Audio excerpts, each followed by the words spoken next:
Nothing like a nice warm cup of tea in the afternoon, is there? Hello, and welcome back to the Ann Cuspurg Show, where we explore the more quaint aspects of life.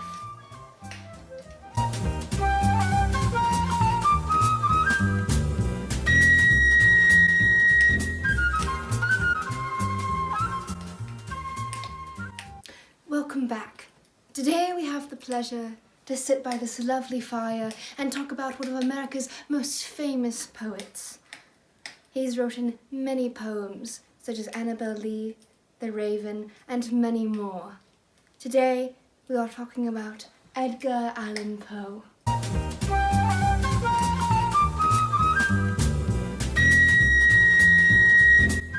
Edgar Allan Poe was born in 1809 in Boston, Massachusetts, to David Poe Jr. and Elizabeth Hopkins Poe.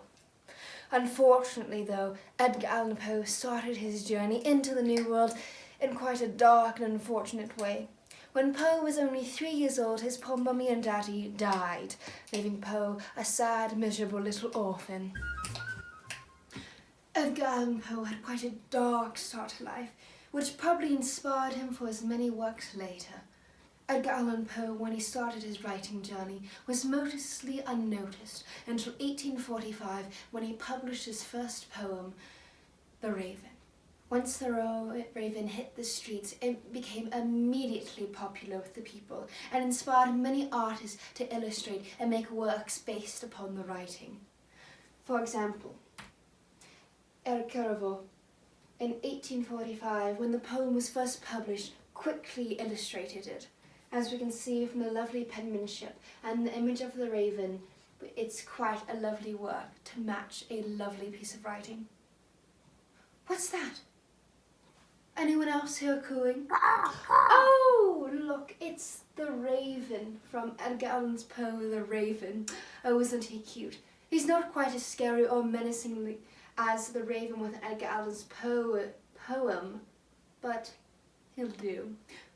What's that? We're not real, you're talking to yourself. Oh, you don't say. Unfortunately, though, Edgar Allan Poe was still greatly disrespected after his debut of The Raven. Though it had much popularity, there were certain characters out there that were trying to bring him down. For example, Rufus Grinwald, one of his closest publishing friends, started rumours and published a thing that said that Edgar Allan Poe was mentally insane and that he should not be trusted. This backfired, though, and caused the public to be even more interested in Edgar Allan Poe and his writings. Later on, Rufus Grinwald would say that Edgar Allan Poe was so insane that some days he'd find him sprawled out on the floor of his apartment, one sock half off, one shoe in the bin, and him speaking tongues of the devil. What's this?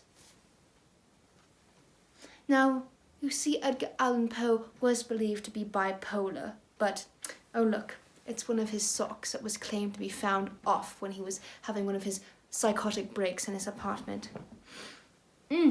Sounds like a misunderstood mental illness. P.U. Edgar Allan Poe, though, did go through a long series of depression because of his wife.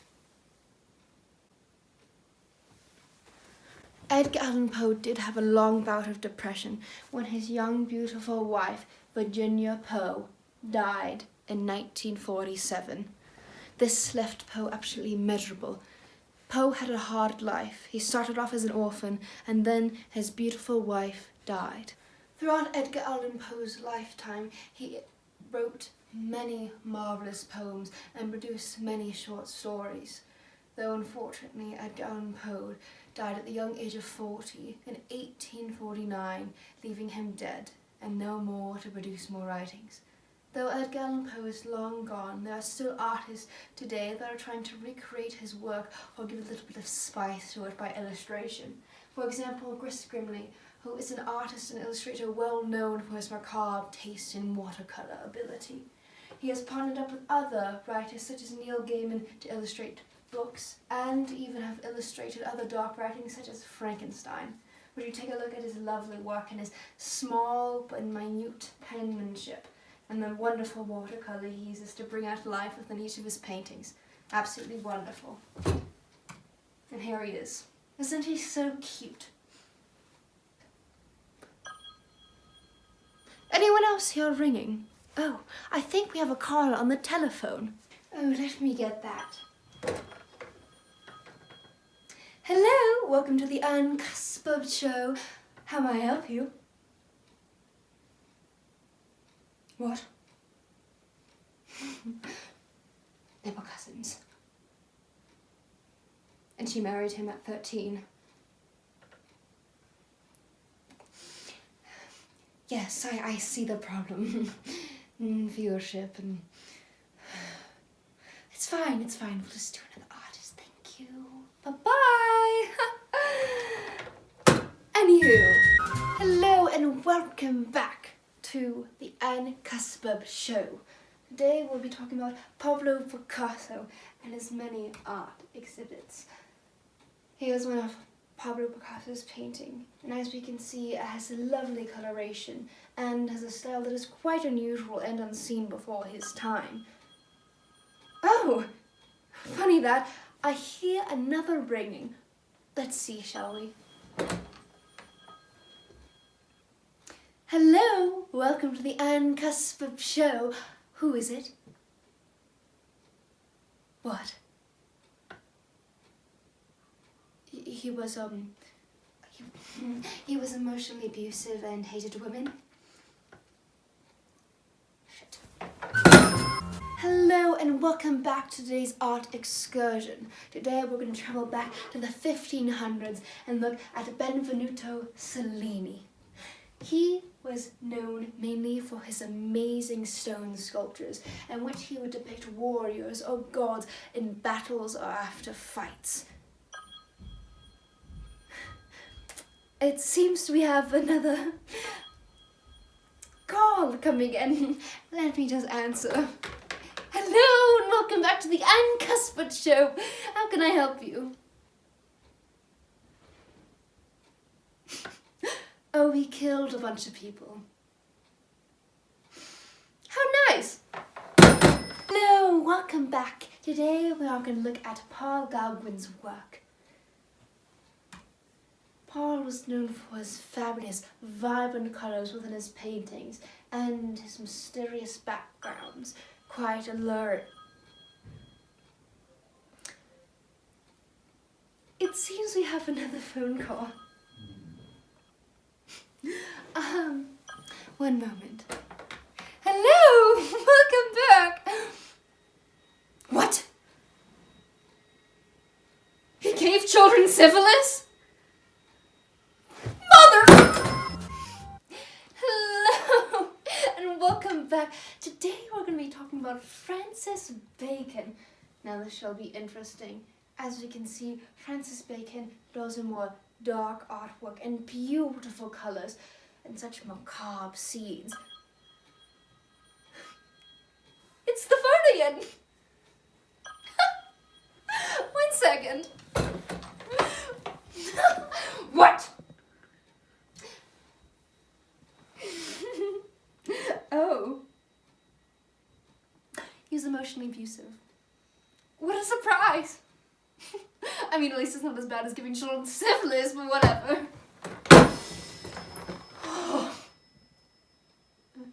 No! Turn back. Don't turn over there. Don't. Is this what you want to see? Is this what you want to see? You want to see me failing at my job? Oh my god!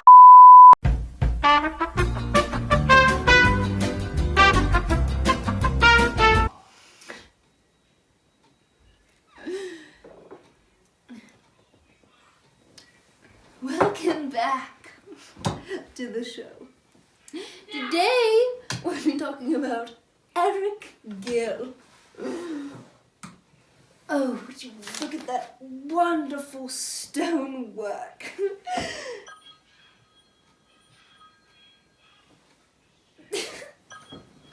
It's the phone again.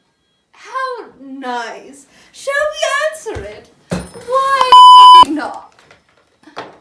Hello. What is it now, Cal? Because apparently you don't know what runtime means.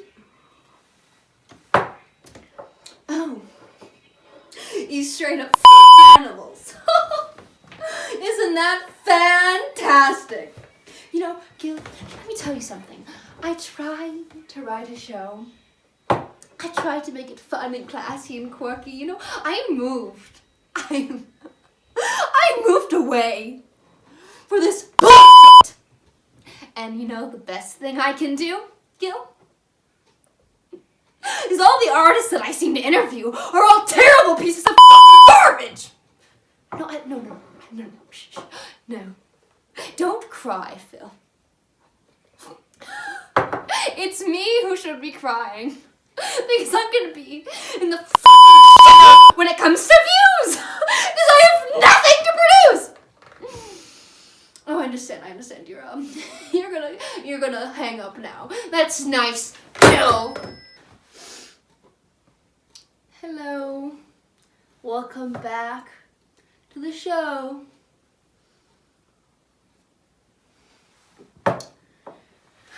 Today, we talk about Maurice Sendak. Yeah? You want a ring? You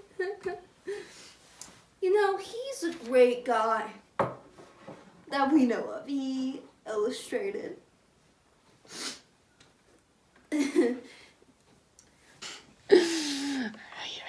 Are you gonna ring? Please. Please don't ring. Where the wild things are. And he has an amazing range of colors which he uses in his texture. As in with this reaction piece. If you still care. Yeah. And he's known for his wonderful characters and his many critters which fill his life.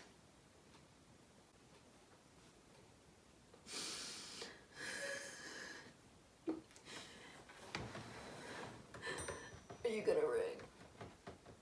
Are you gonna ring?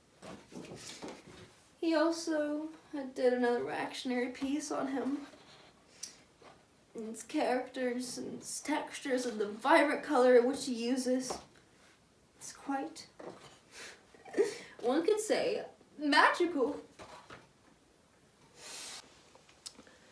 So, a little bit about Maurice. He was born in 1928. He died in 2012.